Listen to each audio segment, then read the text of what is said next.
اصول تو یہی ہے کہ دریا میں جو جائے تیرنا نہ آتا ہو تو ڈوب جاتا ہے، لیکن اگر اللہ چاہے نا، حضرت موسیٰ اپنے گھوڑے دریا میں ڈال دے تو وَإِذْ فَرَقْنَا بِكُمُ الْبَحْرَ فَأَنْجَيْنَاكُمْ وَأَغْرَقْنَا آلَ فِرْعَوْنَ، تو اللہ کہتا میں نے دریا پھاڑ کے موسیٰ کے لیے رستہ بنا دیا۔ اچھا، جس دریا سے حضرت موسیٰ بچ کے نکل گئے اسی دریا میں فرعون اور فرعون والے غرق ہو گئے۔ یہ کیا ہے؟ یہ روحانی زندگی۔ ایک ہے اسباب کہ آپ پانی میں گھوڑا پھینکیں کہ آپ ڈوب جائیں، ایک ہے روحانی زندگی۔ یہ میں قرآن مجید پڑھ رہا ہوں، میں نے کوئی حدیث بھی نہیں سنائی، بزرگ کا قول تو دور رہا۔ قرآن فرماتا ہے کہ ہم نے فرعون اور فرعون والوں کو اسی دریا میں غرق کیا جس دریا میں ہم نے حضرت موسیٰ کے لیے رستے بنا دیے اور دریا پھاڑ کے رستے بنا دیے۔ تو رب کریم نے ایک روحانی زندگی بھی مومن کی رکھی ہے، روحانی زندگی۔ ذرا غور کیجئے کہ بھلا میں کیا کہنے لگا، صرف 50 سیکنڈ کے لیے آپ نے سوچنا ہے۔ زندگی میں ہمیں بہت ساری ایسی چیزیں ملی ہیں جو ہماری محنت کا نتیجہ نہیں، ہمیں بہت سارا ایسا کچھ ملا ہے جس کے ہم قابل تھے نہیں، پر رب نے عطا کر دیا۔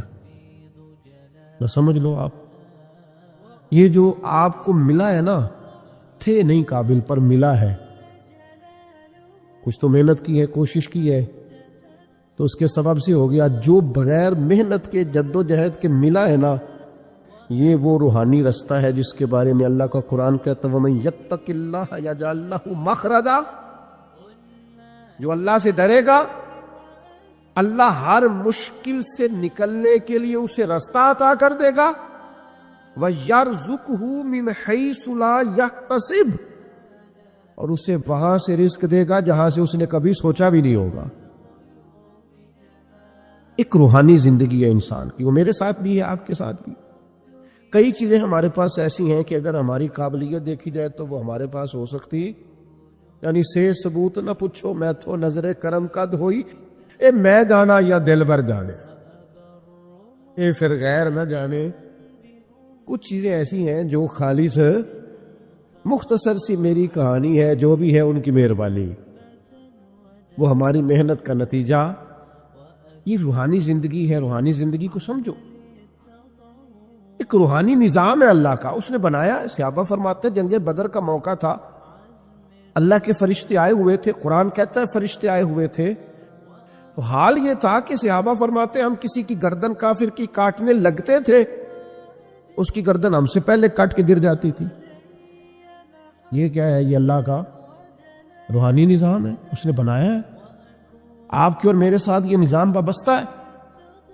تمہیں بتاؤں گھروں میں سب سے بہترین گھر کون سا ہوتا ہے؟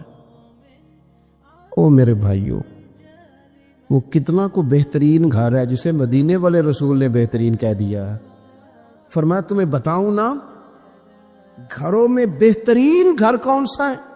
ہم سمجھتے ہیں ٹائلیں اچھی ہوں، کمرے ہوادار ہوں، اور کچن جو ہے وہ انواع و اقسام کے کھانوں سے بھرا ہوا ہو، سین اچھا ہو، اور جناب ہر چیز کی سہولیات گھر میں ہو، امن ہو، سکون ہو۔ نہیں، حضور فرماتے ہیں مجھ سے پوچھو نا بہترین گھر کون سا ہے؟ تو یا رسول اللہ بتائیے، سیاستہ میں حدیث ہے، کریم رسول فرمانے لگے گھروں میں بہترین گھر وہ ہے جس میں کوئی یتیم رہتا ہو اور اس کے ساتھ سلوک اچھا کیا جاتا ہو، اچھا سلوک کیا جاتا ہو، یتیم کو رکھا جائے، پھر اس کی پوری نگرانی کی جائے، اسے پورا پیار دیا جائے، اسے پوری محبت دی جائے، یتیم رہتا ہو اور اس کا خیال بھی رکھا جاتا ہو۔ اور میرے نبی کریم صلی اللہ تعالی علیہ وسلم فرمانے لگے تمہیں بتاؤں نا کہ گھروں میں بدترین گھر کون سا ہوتا ہے؟ بدترین گھر کون سا ہے؟ حضور بتائیے، فرمایا جس میں کوئی یتیم رہتا اور اس کے ساتھ سلوک نہ صحیح کیا جاتا ہو، اس کو تکلیف دی جاتی ہو، وہ کرب میں ہو، وہ تکلیف میں ہو، وہ اذیت میں ہو۔ رکھنے والوں نے رکھ تو لیا ہے لیکن ان کو پتہ ہی کوئی نہیں ہے کہ ان کے ساتھ ہم نے رویہ کس طرح کا رکھنا تھا۔ یہ ایک اللہ کی قدرت ہے، اس کی حکمت ہے۔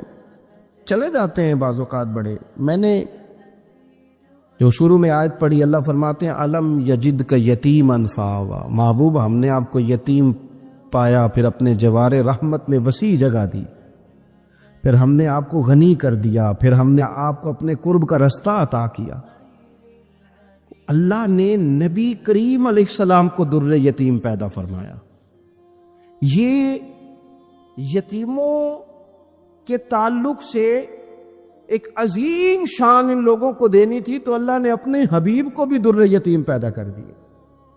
یہ ایک خاص قسم کا کرب ہوتا ہے۔ ظاہر ہے جس آدمی نے جو چیز چکھی ہوئی ہوتی ہے وہی اس کے ذائقے سے آگاہ ہوتا ہے، دوسرا دور کھڑا اسے آگاہ نہیں ہوتا۔